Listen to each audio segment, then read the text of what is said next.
ചിത്രകാരി Alice ജോസഫിന്റെ സ്മരണാർത്ഥം പൊന്നാനിയിലെ ചിത്രകാരന്മാരുടെ കൂട്ടായ്മയായ charcoal ചിത്രരചന മത്സരം സംഘടിപ്പിച്ചു. Basith wedding mall, Basith arcade, Poongottukulam, Tirur. Ponnani നഗരസഭാ ചെയർപേഴ്സൺ CV സുധ ഉദ്ഘാടനം ചെയ്തു. Charcoal president P Vinod Kumar അധ്യക്ഷത വഹിച്ചു. നഗരസഭാ പ്രതിപക്ഷ നേതാവ് TK അഷ്റഫ് മുഖ്യപ്രഭാഷണം നടത്തി. MP Malathi, KV Sahad, advocate Jison P Jose, TV Siraj എന്നിവർ സംസാരിച്ചു.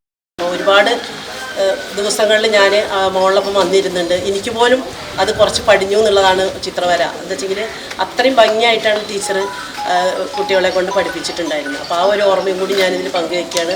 അവളും നല്ലൊരു ചിത്രം വരയ്ക്കുന്ന ഒരു മോളായിട്ട് എനിക്ക് മാറുകയും ചെയ്തു. അതൊക്കെ അതിനുള്ളൊരു അടിത്തറ പാകി തന്നത് ടീച്ചറെ ഇവിടുന്നാണ്. ചിത്രരചനയ്ക്ക് വേണ്ടി സ്വന്തം ആർട്ട് സ്കൂൾ ഉണ്ടാക്കി, അതിന് സ്ഥലം കണ്ടെത്തി, സ്വന്തം കെട്ടിടം നിർമ്മിച്ച്, അത് ടീച്ചർ റിട്ടയർമെൻറ്റിന് ശേഷവും അത് മുന്നോട്ട് കൊണ്ടുപോകുക എന്ന് പറയുമ്പോൾ ടീച്ചറുടെ ആ ഉള്ളിലുള്ള വെറുതെ ഒരു ജോലി ചെയ്യുക എന്നതിനപ്പുറം ആ ചിത്രരചനയോടുള്ള ആ ആത്മാർത്ഥമായ തൻ്റെ ഉള്ളിലുള്ള ആ കഴിവ് പുതിയ തലമുറയ്ക്ക് പകർന്നു കൊടുക്കാൻ ടീച്ചർ ഒരുപാട് ശ്രമിച്ചിട്ടുണ്ട്. ഒരുപാട് ചിത്രകാരികളെയൊക്കെ പൊന്നാനിയിൽ ഇന്ന് നിലനിൽക്കുന്നത് ടീച്ചറുടെ ജേക്കബ് മാഷുടെ കയ്യൊപ്പ് നേടിക്കൊണ്ടാണ്.